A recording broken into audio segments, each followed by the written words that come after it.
The sad reality is we all want a truly free, quality MMORPG like this, but we end up with something like this. And no matter how desperately we look, no matter how many MMOs we sift through, we ultimately end up disappointed. Just like when you finally get a girlfriend and you realize that she likes pineapple on her pizza. What kind of monster likes pineapple on their pizza? That's a deal breaker for me. What's up everyone? My name is Styx and today we are going to be taking a look at 5 free MMORPGs that I think you should potentially consider taking a look at in February 2022. These aren't necessarily the 5 greatest MMOs, but that is kind of the general purpose of this video series. Every month we are going to take a look at, 5 new free MMOs and see if we can collectively come up with some new games to waste some time in while waiting for new titles to release. Now, if this is your first time here and you're interested in staying up to date with what MMOs may or may not be worth playing, then I urge you to go ahead and check out the last episode at the end of this video and subscribe to remain updated with this series. Now, we're gonna go ahead here and start this off with a personal favorite of mine. This was the 3rd MMO that I had ever played, and to date holds a special place in my heart, mainly due to the fact that it provided me the first aerial experience I'd ever had in a video game. I remember finishing the story quest that unlocked flight. You were gifted a broomstick, and then you were just given the ability to lift off the ground and soar through the skies. Granted, at about 5 miles per hour, but that was the highlight of the game for me up until that point. FLYFF was one of a small selection of anime MMOs that gained critical popularity back in the 2000s. FLYFF, Fiesta Online. This was when publishers like Gpotato and Outspark were prevalent. I'm not sure how many of you even remember Gpotato and Outspark, but if I recall, they were consumed by Gamigo, much like Area Games was. But honestly, none of you are missing out on anything. They're all equally as bad as Gamigo. To date, this game remains one of the few titles from its respective generation to retain any type of semblance of a population. The reason for that is because, unlike many of its competitors, it offers a remarkably better experience. A multitude of classes, with advanced classes to pursue and level, a solid tab target combat system especially given its time, a surprisingly cute anime aesthetic, large open world environments filled with various monsters to engage, treasures to find, and once again, more than just a land to explore. Instead, you have both the land and the skies to soar through. Something that even in the year of 2022 is a feature that very few MMOs take the time to utilize, despite its very evident visual inferiority with regards to games like Black Desert or Final Fantasy XIV.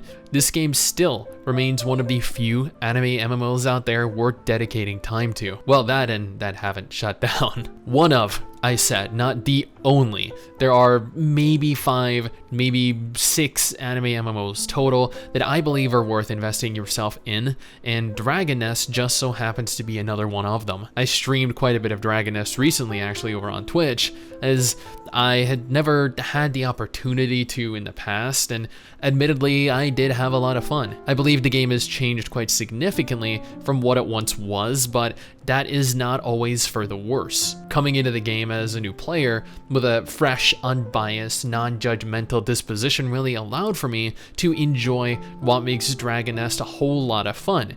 Its story, its cute aesthetic, and most importantly, its combat. This used to be considered by the vast majority of MMO players to be the PvP MMO. You can ask anyone when they reminisce over what they enjoyed in Dragon Nest, they'll tell you the PvP was incredible. It was once again considered to be the very pinnacle of the PvP MMO genre, and while the PvP is admittedly mostly dead, the game still offers a lot in terms of PvE content. This is a hub MMO, the only hub MMO in this list for the month of February. What this means is that where games like FLYFF allow for you to freely explore a large open world, this does not. There are plenty of towns you'll have access to, each filled with a variety of different players, but the bulk of the game requires players run instances, either solo or with a group, thus the term hub MMO. If you're not into instanced worlds, then this might not be for you, but for those of you that really don't mind,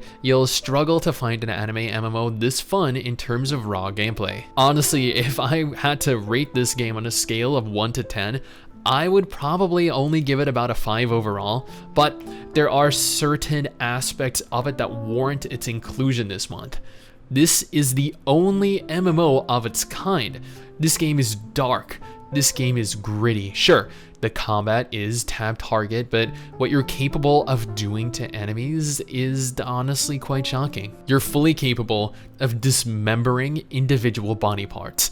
Blood just spurts everywhere out of your enemies, all over your body, as you hack and slash your way through everything. Even if you didn't intend on dismembering enemies, you'll see just random heads or limbs, intestines, guts just flying around like you blew up a piñata. It's a fairly traditional MMO otherwise. It makes use of segregated zones, meaning that there are loading screens when moving between them.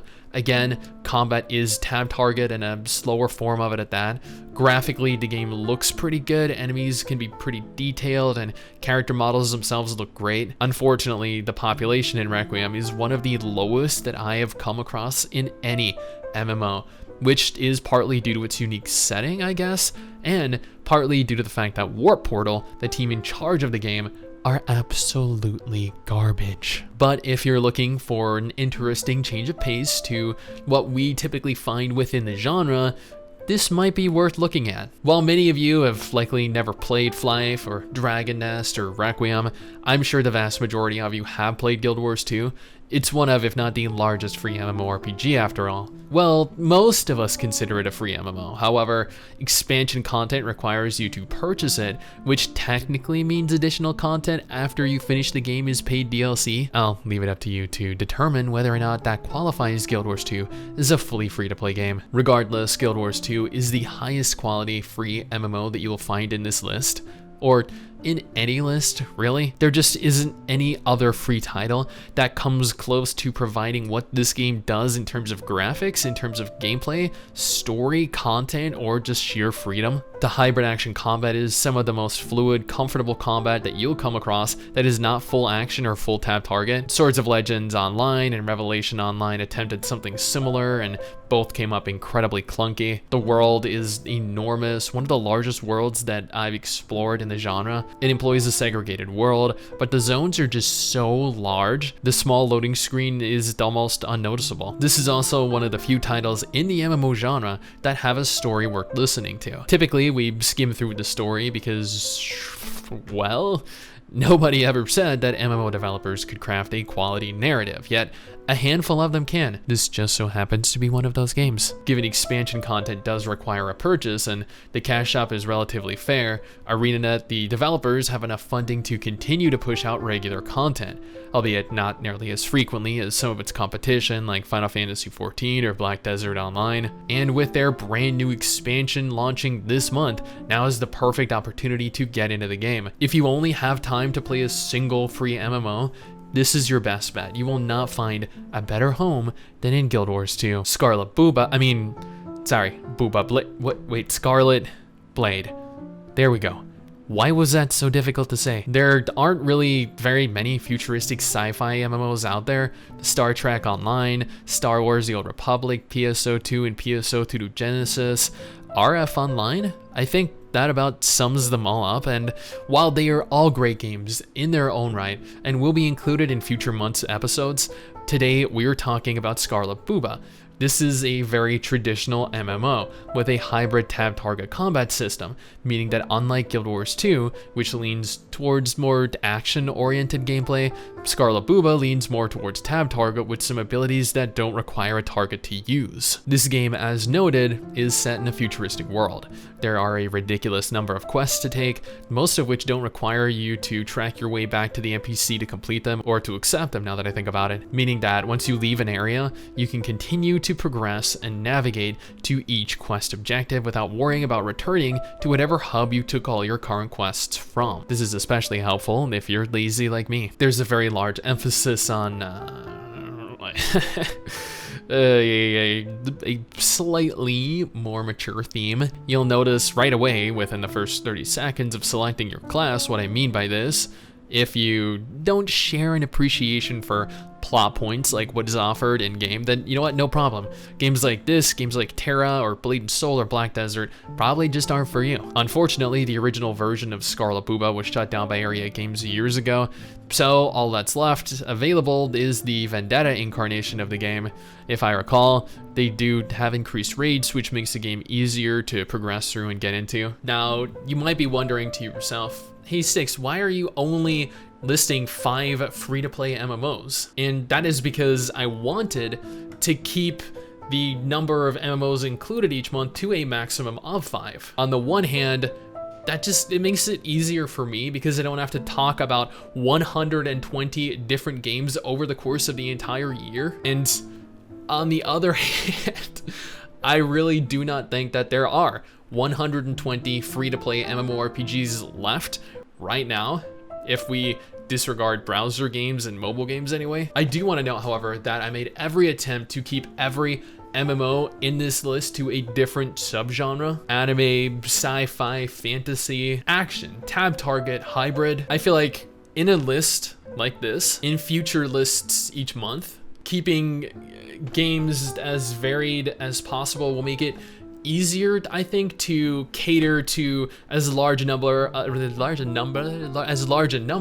of potential viewers as possible, because a lot of us have very different tastes. And if I include like 5 anime MMOs or 5 action MMOs in an entire list that comprises the entire month, what if you're interested in a tab target MMO or you don't even like anime games? Speaking of anime games, speaking of games in general, if you were interested in what is arguably one of the biggest releases, the biggest potential games of the entire year of 2022, then I urge you to go on over here and click this video. Who knows, you might end up really enjoying, really anticipating this game.